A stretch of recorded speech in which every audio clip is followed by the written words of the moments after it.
Lepo zdrav in dobrodošli na še enem liveu Kripto dnevno. To je live, ki ga imamo vsak dan ob 9 zjutraj na Patreonu. In če to spremljate kasneje in se mi želite pridružiti, so povezave spodaj v opisu in pripetem komentarju. Seveda, če to spremljate kasneje preko YouTubea. In če spremljate kasneje preko YouTubea, se kar dajte naročiti na moj kanal, da ne boste kakšnega posnetka tega livea zamudili. Poleg tega pa se priporočam tudi za kakšen všeček, da pač algoritem požene in da si zadevo ogledajo tudi drugi ljudje. In seveda, če vam je to tudi všeč. Ok, mi smo dali zdaj vikend skozi, danes je ponedeljek, 20.4. in mi imamo izredno zmešano situacijo. Seveda, ogromno je tukaj tudi zaradi tele hormuške ožine, ki se zapira, odpira, zapira. V glavnem, zelo neodločeno stanje, kar bomo videli tudi danes tukaj na samem trgu. Na petek sem jaz izpostavil bikovsko zastavo na enournem časovnem intervalu, zdaj sem vse zbrisal tukaj, da vse lepo na svežem vidimo.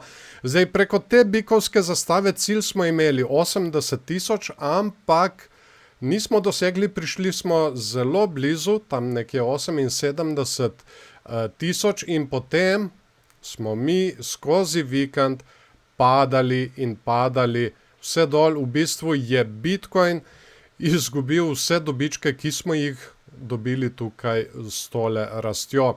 In zdaj smo mi na eni zelo pomembni meji, tukaj na okoli 74.600, ja, tam nekje od 73.600 pa vse do 75.000. Bomo mi zdaj videli,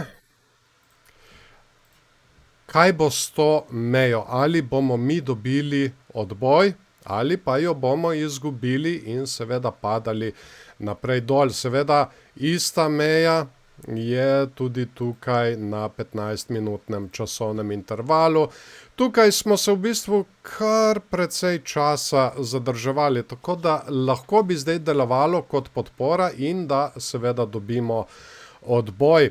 Kar mene skrbi, je, da očitno je ogromno ljudi videlo tole mejo in so začeli hoditi v dolge pozicije, tako kar se tiče Bitcoina, kot tudi Ethereuma. No, Ethereum je v zadnjem času začel hoditi malo dol, ampak na enournem časovnem intervalu je tole zelo jasno. Kot vidite, imamo oba, tako Bitcoin kot tudi Ethereum sta gor v prenakupljenem območju. Ampak funding rate pa, kot vidite, je zelo negativen. Tako da, kaj bo treba zdaj narediti? Predvsem počakati. Da vidimo, kaj se bo zdaj zgodilo tukaj na tej meji. Če gremo mi navzgor, imamo potem naslednje likvidnosti.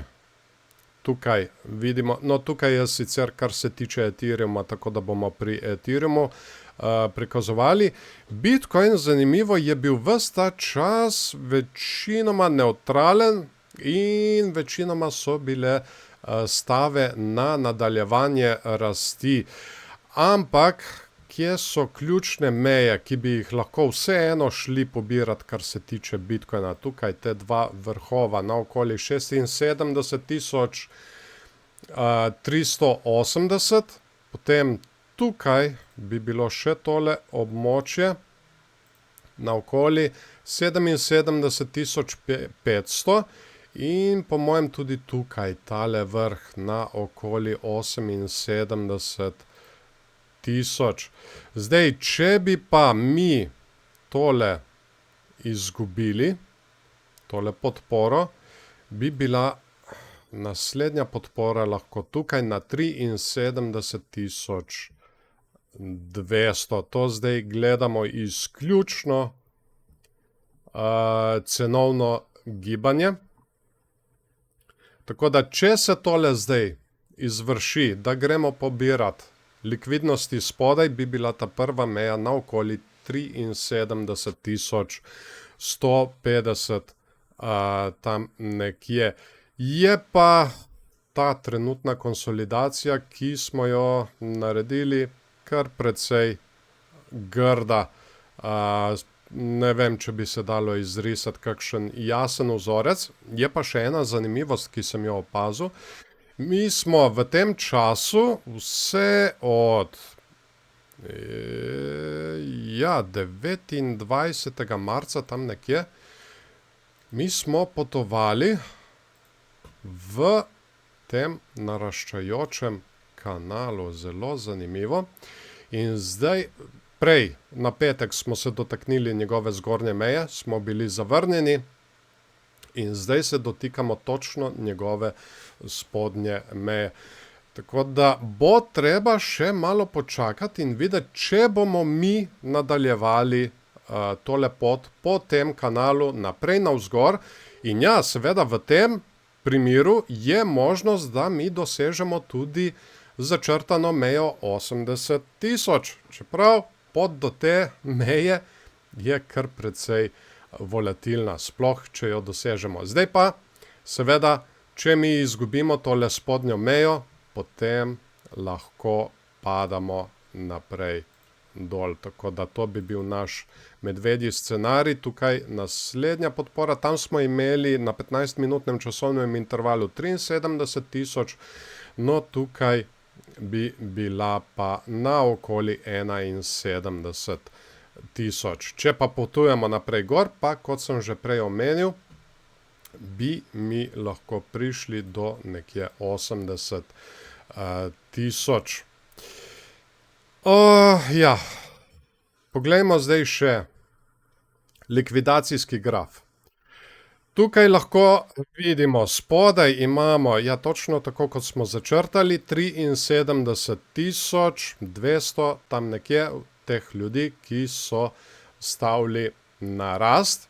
Trenutno, v zadnjem času se malo dvigujemo, tako da bi bila celo možnost, da gremo pobirati tele stave na padec, ki so tukaj zgoraj. Ta prva meja je 75.200, potem imamo tukaj spet 75.500, 75.900, tudi 75.900, 76.300, 76.700 do 800, tam nekje.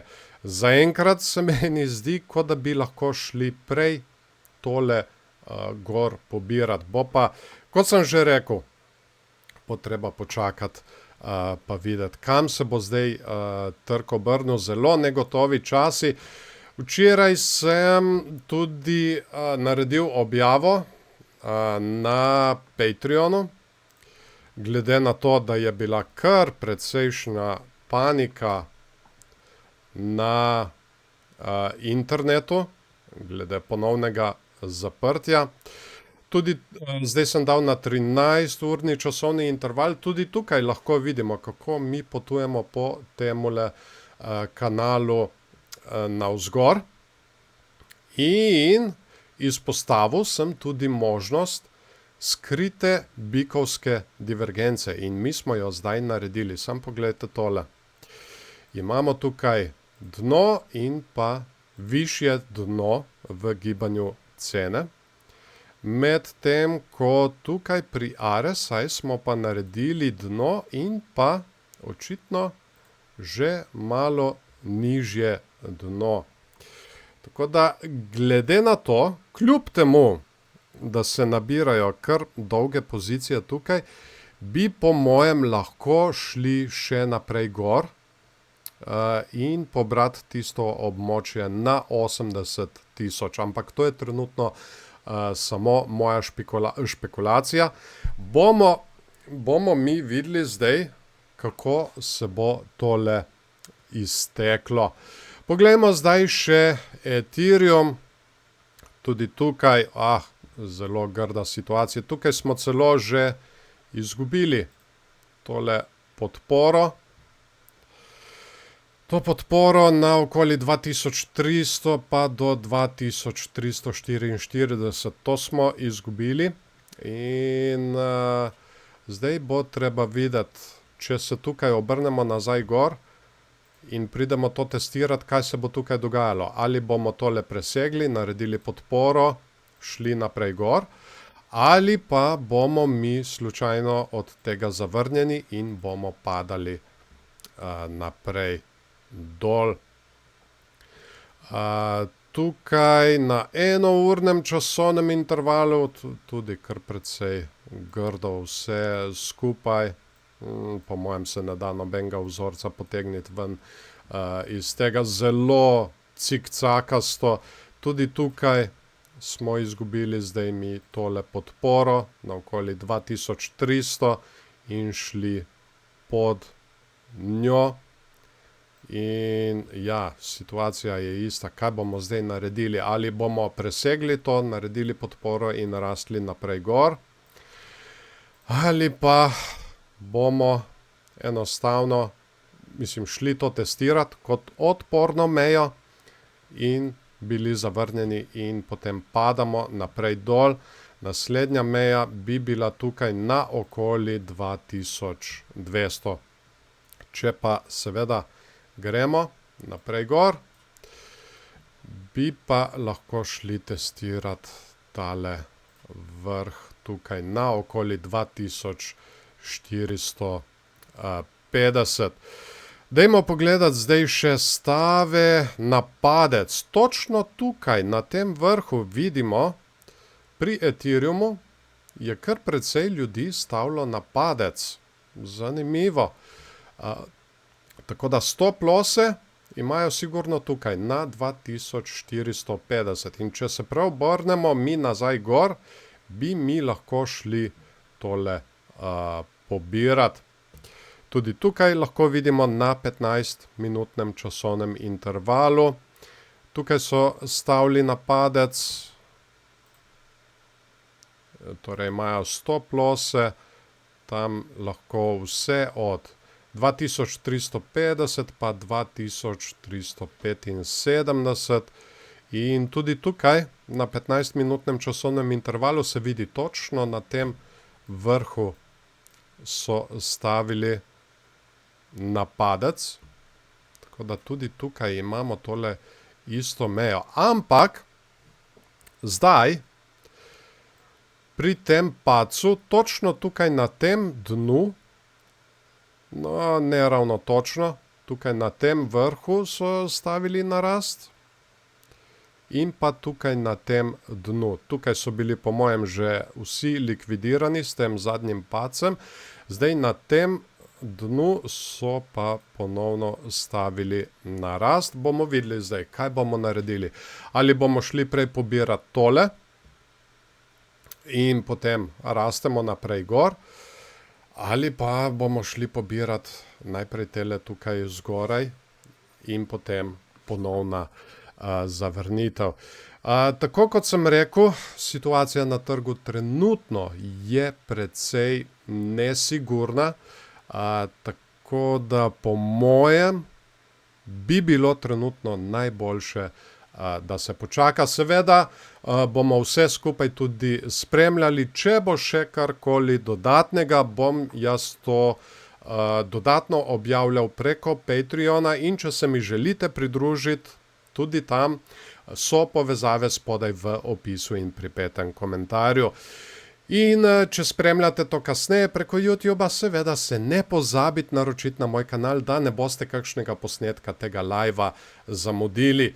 In poleg tega se priporočam tudi za kakšen všeček, če vam je bilo tole všeč. No, kakorkoli že, jaz vam zdaj želim en lep dan še naprej, en lep začetek tedna, ki je pred nami. In se vidimo, seveda, če ne prej, ponovno jutri zjutraj ob 9. Čau, čau.